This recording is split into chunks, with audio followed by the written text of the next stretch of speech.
Hello student, welcome to my channel Chemistry Guru और मैं हूं आपका मेंटर पठान सर। और आज हम लोग एक बहुत ही इंपॉर्टेंट टॉपिक पे डिस्कस करने वाले हैं। जैसे कि हम सब जानते हैं कि बहुत सारे जो स्टूडेंट्स होते हैं उन लोगों को ऑर्गेनिक केमिस्ट्री में बहुत डिफिकल्टी जाती है। तो इस ऑर्गेनिक केमिस्ट्री का एक हवा बना लेते हैं। हवा मतलब एक फोबिया तैयार करते हैं और इस फोबिया से बच्चे डरते जाते हैं। अल्टीमेटली फाइनली उनको ऑर्गेनिक केमिस्ट्री में 2 या 5 मार्क ही मिल पाते हैं। तो ऑर्गेनिक केमिस्ट्री में हम कैसे ज्यादा फुल मार्क्स ला सकते हैं, आज का वीडियो इसी बारे में हम लोग डिस्कस करने वाले हैं। मेरे वीडियो को लास्ट तक जरूर देखना और लास्ट तक देखने के बाद आप गारंटेडली ऑर्गेनिक केमिस्ट्री में पूरे मार्क्स ले सकते हैं। मैं कुछ ऐसे ट्रिक्स और टिप्स आपको दूंगा जिससे आपको बहुत बेनिफिट होने वाला है और आप आसानी से फुल मार्क्स गेन कर पाओगे इन ऑर्गेनिक केमिस्ट्री। तो चलो हम लोग शुरू करते हैं। सबसे पहले ये देखते हैं कि हमारी वीकनेस क्या है।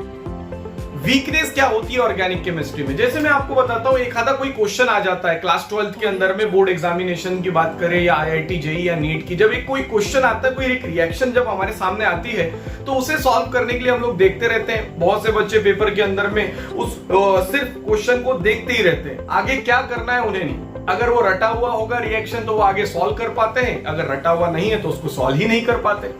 अब ऐसे सिचुएशन में हर क्वेश्चन का आंसर आपको कैसे आएगा, उसी के बारे में हम लोग आज डिस्कस करने वाले हैं। पहले देखते हैं वीकनेस, पहले देखते हैं वेटेज क्या है। वीकनेस उसके बाद में डिस्कस करेंगे। तो वेटेज क्या है? अगर हम सीबीएसई बोर्ड की बात करते हैं तो क्लास 12th में सीबीएसई बोर्ड के अंदर में आप लोगों को 12th के अंदर में 30%, मतलब जो बोर्ड एग्जामिनेशन का पेपर होगा उसमें 30% क्वेश्चंस ऑर्गेनिक केमिस्ट्री पे बेस्ड होंगे। तो देखिए कितने ज्यादा परसेंटेज आपको ऑर्गेनिक में दिख रहे हैं। उसके बाद जैसे वैसे कुछ स्टूडेंट जो होते हैं जैसे वैसे रट्टा मार के बोर्ड्स तो निकाल लेते हैं, लेकिन बोर्ड्स निकालने के बाद क्या करोगे? आईआईटी जेईई और नीट को क्रैक करने के लिए आपका ऑर्गेनिक का नॉलेज एकदम स्ट्रांग या 100% परफेक्ट होना बहुत जरूरी है। तो आप यहां पर देखते हैं आईआईटी जेईई में और नीट में देखा गया है कि आईआईटी जेईई में 28% क्वेश्चंस आपको ऑर्गेनिक केमिस्ट्री पे पूछे जाते हैं। मतलब बहुत ज्यादा पोर्शन आपको ऑर्गेनिक केमिस्ट्री से पूछा जाता है। साथ ही साथ में नीट एग्जामिनेशन 29% आपका ऑर्गेनिक से क्वेश्चन आता है। मतलब आप देख सकते हैं कि कितना बड़ा एक पोर्शन आपको ऑर्गेनिक से पूछा जा रहा है। अब बात ये होती है कि कुछ बच्चे ऐसा सोचते हैं कि चलो ऑर्गेनिक हम नहीं कर पा रहे हैं तो ऑर्गेनिक के अलावा हम लोग इनऑर्गेनिक पे ज्यादा फोकस कर लेंगे या फिजिकल केमिस्ट्री पे ज्यादा फोकस करेंगे, इससे हम लोग मैनेज कर पाएंगे। तो ऐसा बिल्कुल भी नहीं है, ये गलत है।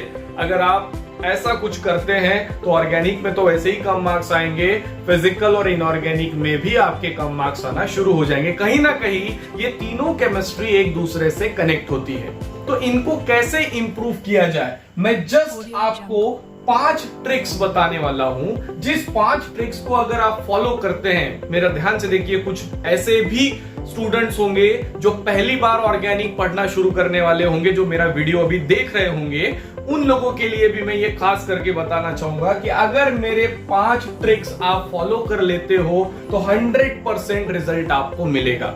ऑर्गेनिक के सारे क्वेश्चंस आप इजीली सॉल्व कर सकते हो। तो देखते हैं कि ये 5 ट्रिक्स क्या है।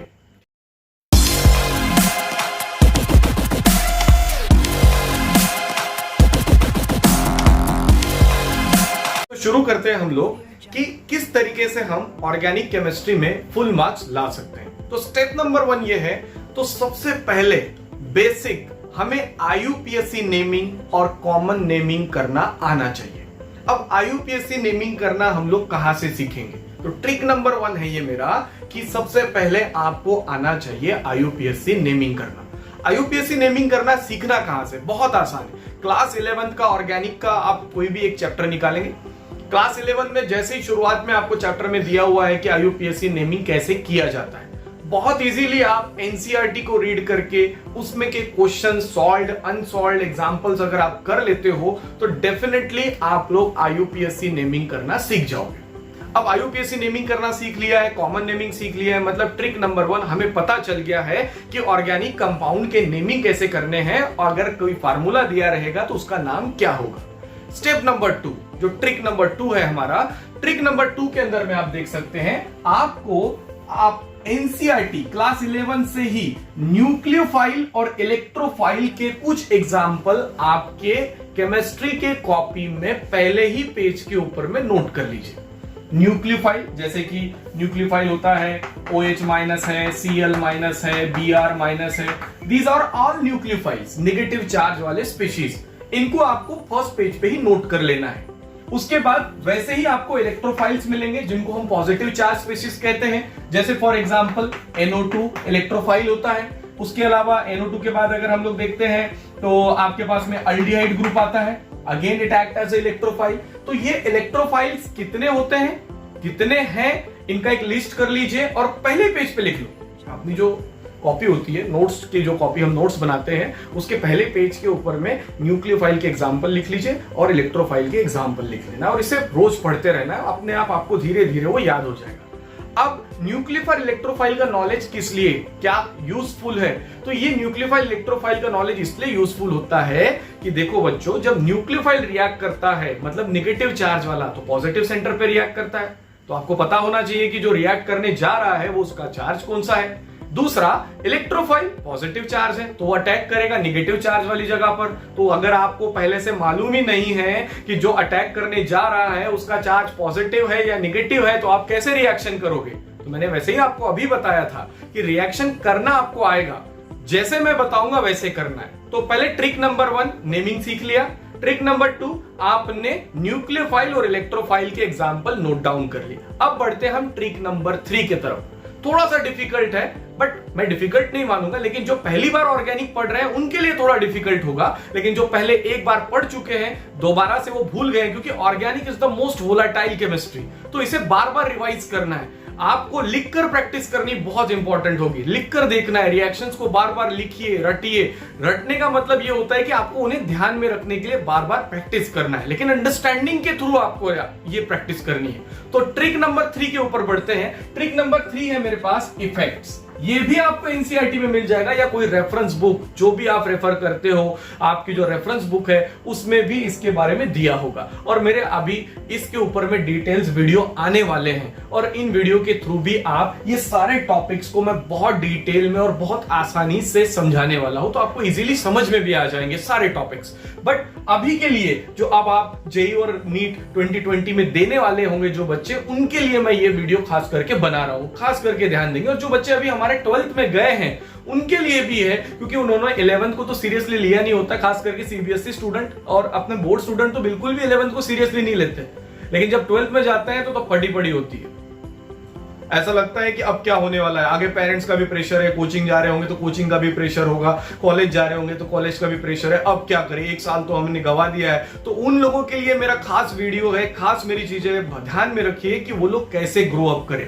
अब आते हैं हमारे ट्रिक नंबर 3 के तरफ।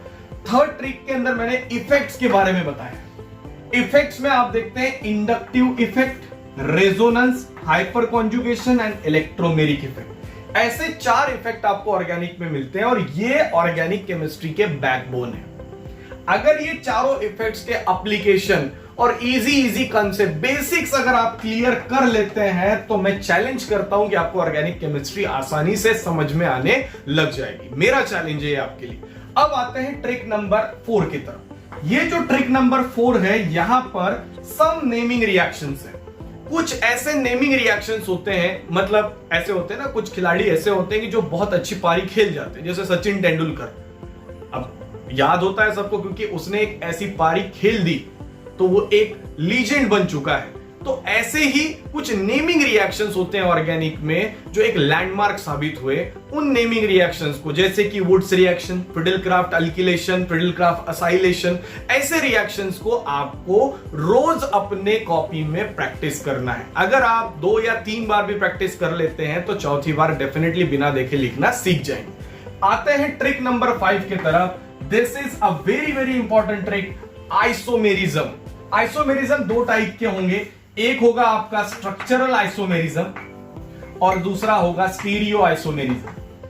दोनों आइसोमेरिज्म 101% जेडब्ल्यू नीट आईआईटी में पूछा ही जाता है, इसीलिए इसे करके ही जाना है। और बेटा बहुत आसान है, आप कोई भी एक रेफरेंस बुक लेंगे, मैं आइसोमेरिज्म पे मेरा डिटेल वीडियोस भी आने वाले हैं, मैं separately structural isomerism, stereo isomerism में हम लोग पूरा फाड़ देने वाले हैं। लेकिन अगर आप अभी शुरुआत कर रहे हैं तो स्ट्रक्चरल आइसोमेरिज्म आपको करना है बहुत अच्छे तरीके से, और स्टीरियो आइसोमेरिज्म बेसिक एग्जांपल करिए, एनसीईआरटी के एग्जांपल करिए, और आपके रेफरेंस बुक से एग्जांपल्स करिए, लास्ट ईयर पेपर्स को देखिए, वहीं से क्वेश्चंस आते हैं, कोई बाहर से क्वेश्चंस आने वाला नहीं है।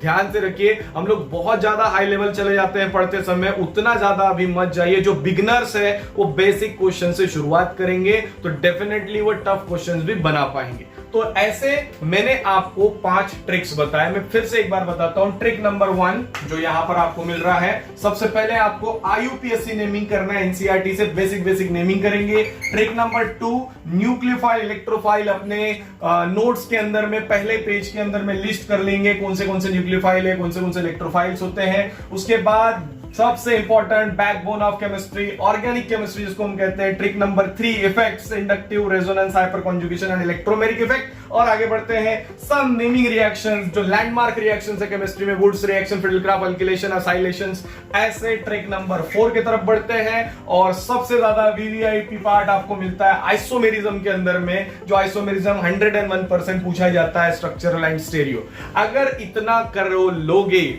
और बिल्कुल ध्यान लगा के करते हैं तो डेफिनेटली आई चैलेंज यू कि आपको ऑर्गेनिक में 100% रिजल्ट मिलेगा, बिल्कुल आसानी से मिल जाएगा रिजल्ट, कोई घबराने की जरूरत नहीं है। मेरे चैनल को सब्सक्राइब करिए, बेल आइकन को हिट करके रखिए, ताकि इन सारे टॉपिक्स के ऊपर के इंडिविजुअल वीडियोस मैं भेज रहा हूं, एक के बाद एक, थोड़ा समय निकालकर मैं काफी ज्यादा रिसर्च करके एग्जाम्पल्स भी बनाकर आप तक की लेकर आऊंगा। तब तक के लिए मेरे चैनल को जरूर सब्सक्राइब करिए, बेल आइकन को हिट करके रखिए, और कमेंट्स में कमेंट्स लिखिए कि और आपको इसके अंदर में क्या चाहिए। तो ये मैंने जो स्ट्रेटेजी आपको ऑर्गेनिक के बारे में बताई है, ये जो क्लास 11 से 12th में गए हैं 1 ईयर जेडब्ल्यू नीट वालों के लिए भी है, साथ ही साथ में जो अभी 2020 के अंदर में नीट जेई देने हैं उनके लिए भी है, जो 12 सीबीएसई बोर्ड की तैयारी कर रहे हैं उनके लिए भी है, सारे बच्चों के लिए। ज्यादा से ज्यादा हमें शेयर करिए, अपने दोस्तों के साथ शेयर करिए। टिल देन सेफ रहिए। Thank you so much.